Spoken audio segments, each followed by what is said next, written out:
Bom, vamos aqui seguir o Nazário. O nosso portentoso amigo do presidente, John Textor, né? Dono do Botafogo, dono do Lyon, dono do Crystal Palace, um homem bilionário, né?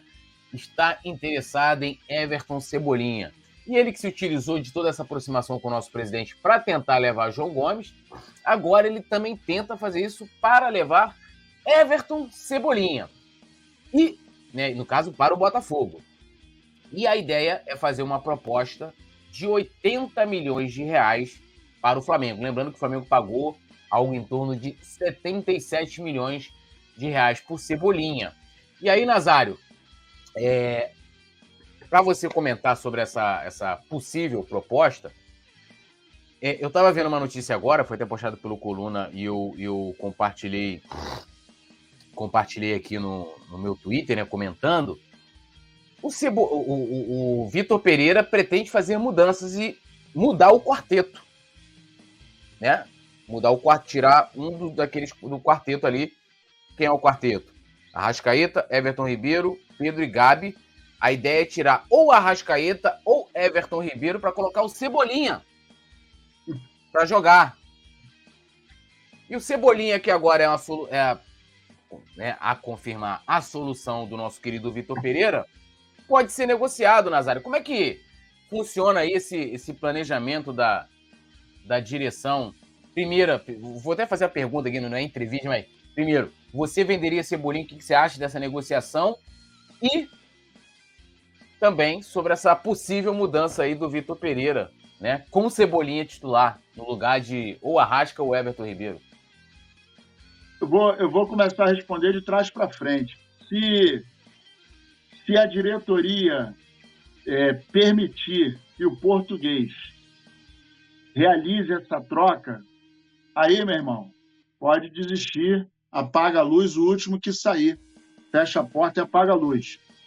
Porque o cara mexer no quarteto, e que um ano passado foi responsável, ajudou, né? Não foi responsável somente esse quarteto, mas o Flamengo, ano passado, fez 138 gols em 77 jogos. Desses 138, a gente não tem os dados, mas a gente pode dizer que uma parte significativa passou pelos pés, antes de serem convertidos em gols, passou por esses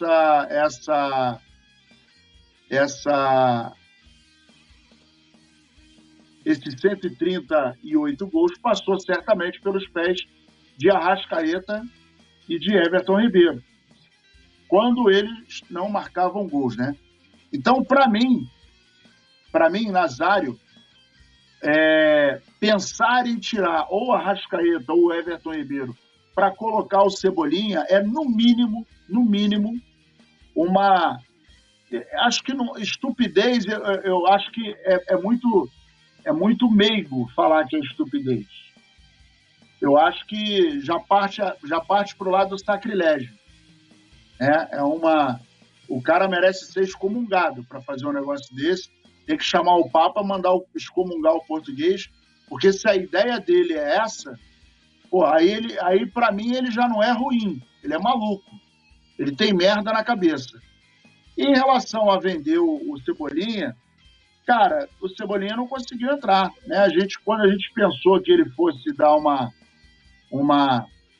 decolada, o Cebolinha e o Marinho têm o mesmo sistema. Entra, baixa a cabeça e não consegue ser útil, né? Muita vontade. Cebolinha é um bom jogador? Mas aí a gente tem a lembrança do Cebolinha quando ele saiu do Grêmio. Até é bom se lembrar que quando ele estava antes de ir embora, mas na fase final do Grêmio já não era mais o mesmo jogador. Então, ele caiu muito de produção, foi embora, voltou e não conseguiu se achar. O tempo passou. E aí a gente estava disputando 7 campeonatos, né? Já fomos eliminados de 2, então só tem 5. Se esperar um pouquinho mais, e aí vai sendo eliminado, aí quando chegar no final do ano, acho que ele não serve. Porque o lateral ele acabou de falar que não serve. Precisa de um volante marcador. E agora ele quer alguém que jogue na direita. Então, me parece que essas opções deveriam ser repensadas, né? Todo esse posicionamento deveria ser repensado, porque o Cebolinha, muito obrigado, valeu. E vamos combinar que comprou por 77, tem uma oferta de 80. Ruim de tudo, ganha 3 milhõezinhos para não ficar no prejuízo e parte para uma outra peça. Aí pode pegar esse dinheiro e buscar um volante pitbull conforme o senhor VP está desejando. E aí, assim, eu tô até vendo alguns comentários aqui, tô vendo aqui cadê? Deixa eu achar aqui. Multimusic, ele vai tirar o Arrasca porque o próprio Arrasca sabe que está muito mal fisicamente. E o Cebolinha tá bem fisicamente? Cebolinha. Vamos lá. Qual jogador, e aqui não vou nem colocar que seja da mesma posição, porque a gente não tem. Meias, né? Depois o Matheus... O França, né? Garoto ainda. Qual jogador reserva melhor ou equivalente a Arrascaeta e Everton Ribeiro no elenco? Ou que estejam acima nesse momento? Eu não consigo ver, né? Sobre o negócio em si, assim, eu venderia e buscaria uma outra opção. Eu não sei por que também esse tesão de só jogadores que jogam pelos lados. O futebol tem umas coisas assim, meio interessantes, né? Vamos supor, antigamente, né, os times jogavam com 2 atacantes. Então todo mundo jogava com 2 atacantes, né? Geralmente o esquema era 4-4-2, principalmente nos anos 90. Tanto que em 94 ganha Romário e Bebeto, aquela coisa toda. Aí depois era só um atacante, né? Não, vou depois.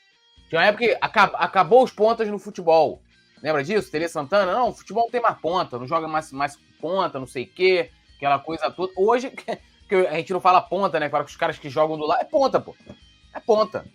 Aí hoje em dia todo mundo joga com ponta, um atacante geralmente espetado lá dentro, sendo uma opção, e só joga assim. Não tem, né? Parece que não tem outro tipo de opção. Por isso até que vem rareando os meias. Você não tem meia no futebol para você tem pouquíssimos, né? O próprio futebol brasileiro, você fala assim, pô, quais são os bons meios, camisas 10 mesmo das equipes? Tem poucos, né? Você tem poucos. Porque você tem uma maneira de jogar, né? E todo mundo geralmente também procura copiar aquilo que deu certo. Principalmente se agora, né? Antigamente os europeus copiavam a gente. Principalmente se fizeram na Europa. Fizeram na Europa, eu vou fazer aqui que vou imitar também, porque, porra, Europa, né? Vou imitar. E aí todo mundo joga desse jeito. E aí há um tesão danado aí do Vitor Pereira, assim como outros também tinham, de ter jogador de corredor, jogador que atua pelo lado, não sei o que, parará. Mas eu venderia o Cebolinha. E para voltar à questão do que eu tô vendo muita gente, Everton Ribeiro não serve mais, Arrascaeta tá assim taçado. Vai lembrar que ano passado, início do ano passado, e eu até fui um dos que meio que corroborei com isso, todo mundo dava o Felipe Luiz como... Felipe Luiz, o próprio Everton Ribeiro, o que falava? Não, o time do Paulo Souza, que Paulo Souza queria trocar o Everton Ribeiro de lado, lembra disso? Não, vamos tirar aqui, vamos botar o Everton Ribeiro para jogar na direita, não sei o quê, tem que virar lateral, tem que virar isso, não dá mais. Condenaram os 2 jogadores. E a gente viu que o problema não eram os jogadores, porque o Dorival veio, colocou todo mundo para jogar na sua posição. A única alteração, talvez, mais sensível que o Dorival tenha feito naquele time foi formar o meio-campo como um losango, né? Losango. E mais nada. Falou os caras, joga o que você sabe. E, claro, a grande contribuição de botar Pedro e Gabigol para atuarem juntos. Mas muita gente dava como fadada a carreira tanto do Flamengo, do Everton Ribeiro, como do Felipe Luiz. E a gente viu que não. E agora querem fazer a mesma coisa. Sabe para quê? Para corroborar que o técnico tá certo. Ninguém sabe se isso vai dar certo. Ele pode experimentar, ele é o treinador. A gente vai dar aqui para dizer se foi certo, se foi errado, criticar, se não der resultado. Agora, por que condenar jogadores que entregaram tanto para o Flamengo e colocar um outro jogador super questionável, que é o Cebolinha? Né? Eu assim, não consigo entender certas coisas. Ele pode tentar experimentar, claro. Tá no papel dele ali para isso. Agora, o que eu acho é que, principalmente os torcedores, não tem que condenar. Muito menos o Arrascaeta, gente. Muito menos o Arrascaeta. É sacanagem o que joga e o que contribui o Arrascaeta pro Flamengo. O próprio Nazário falou quantos gols esses caras participaram. Eu vou pegar só 2022. Ontem o Nazário falou que foram 138 gols, né, que o Flamengo fez na temporada, né? 138. Quantos gols participaram Arrascaeta e Everton Ribeiro? Aí a gente pega, quem deu o passe pro gol do Pedro na final da Copa do Brasil? Quem deu o passe pro gol do Gabigol na final da Libertadores? Então, assim, para poder corroborar com uma decisão de um treinador, a gente vai condenar jogadores que contribuíram tanto? E que ainda estão jogando em alto nível, né? Vamos lembrar que o pessoal que falou assim, o Arrascaeta não tá jogando nada, não tá jogando nada por conta de condição física, não é só ele. Alô, nação do Mengão! Esse é o Coluna do Fla, seja bem-vindo! Se inscreva no canal, não esqueça de deixar o seu like, pega o link, compartilha pra geral, comente bastante, queremos te ouvir. Aqui você tem a melhor transmissão dos jogos do Flamengo na internet. O Coluna é brabo e tem o Pod Fla, o podcast da nação. É muita resenha e um show de cobertura do maior do mundo, do jeitinho que a nação merece. Esse é o Coluna. Saudações rubro-negras!